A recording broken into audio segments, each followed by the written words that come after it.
대선이 60일 앞으로 다가온 가운데 민주당 이재명 후보는 코로나19 확진자와 밀접 접촉 가능성으로 예정된 일정을 수년했습니다. 국민의힘 윤석열 후보는 장애인 예술활동을 적극 지원하겠다고 밝혔습니다.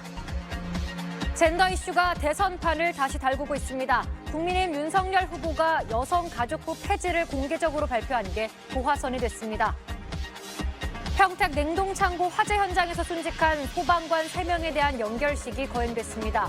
유족과 동료 소방관 등 200여 명이 참석해 마지막 길을 배웅했습니다. 코로나19 위중증 환자 수가 사흘째 800명대를 기록했습니다. 미국 화이자사의 먹는 치료제는 다음 주 도입됩니다. 잠시 후 8시 뉴스에서 뵙겠습니다. 대선이 60일 앞으로 다가온 가운데 민주당 이재명 후보는 서울시의 환경공무관 명칭을 전국으로 확대하겠다고 밝혔고 국민의힘 윤석열 후보는 장애인 예술활동을 적극 지원하겠다고 약속했습니다.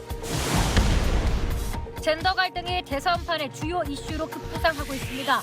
국민의힘 윤석열 후보가 여성가족부 폐지를 공개적으로 밝힌 게 도화선이 됐습니다. 평택 냉동창고 화재 현장에서 순직한 소방관 3명에 대한 연결식이 거행됐습니다. 유족과 동료 소방관 등 200여 명이 참석해 마지막 길을 배웅했습니다. 코로나19 위중증 환자 수가 사흘째 800명대를 기록했습니다. 미국 화이자사의 먹는 치료제는 다음 주 국내 도입됩니다. 다음 소식입니다. 아토피 같은 걸로 병원에 가면 보습에 좋다는 MD 크림을 많이 처방해 줍니다. 그런데 안 아픈데도 이 크림을 사서는 실손보험으로 보상을 받고 물건은 중고로 되파는 경우가 늘자 한 보험사는 이제 보상을 안 해주겠다고 나설 정도인데요. 정말 치료의 목적으로 이 크림이 필요한 환자들이 피해를 입게 됐습니다. 전현남 기자가 취재했습니다. 카자흐스탄 반정부 시위 사태가 일주일째로 접어들었습니다. 이미 사상자가 50여 명을 넘어섰는데 정부가 시위대를 향한 조준 사격을 승인하면서 사상자는 더 늘어날 걸로 보입니다. 김영하 기자입니다. 홍콩은 한 고위 인사의 생일 파티로 발칵 뒤집혔습니다. 마스크도 쓰지 않은 채로 파티를 즐겼다는데 참석자 가운데 코로나19 확진자가 나오면서 참석자 전원이 격리된 상태인데요.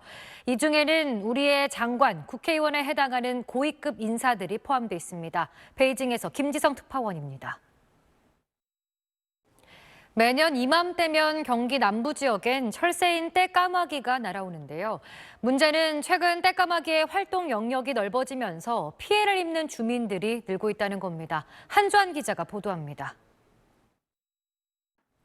세계 최대 가전 IT 전시인 CES 2022가 2년 만에 대면으로 열렸습니다. 현 시대 첨단 기술을 한눈에 볼 수 있어 전 세계인들의 주목을 받는 행사인데 로봇 개부터 자동 지하 터널까지 소셜미디어 비디오 머그에서 둘러봤습니다. 내일 수도권과 충남에 올해 첫 미세먼지 비상저감 조치가 내려집니다. 환경부는 대기가 정체되고 밤사이 국외 미세먼지가 유입되면서 내일 수도권과 충남의 미세먼지 농도가 매우 나쁨 수준까지 오를 것으로 내다봤습니다. 석탄 화력발전소와 소각장 등 공공사업장이 감축 운영에 들어가고 지자체는 청소 차량 운행 등 저감 조치를 실시합니다. 다만 내일은 휴일인 만큼 배출가스 5등급 차량의 운행 제한은 실시하지 않습니다. 토요일 8시 뉴스 마칩니다. 시청해주신 여러분 고맙습니다.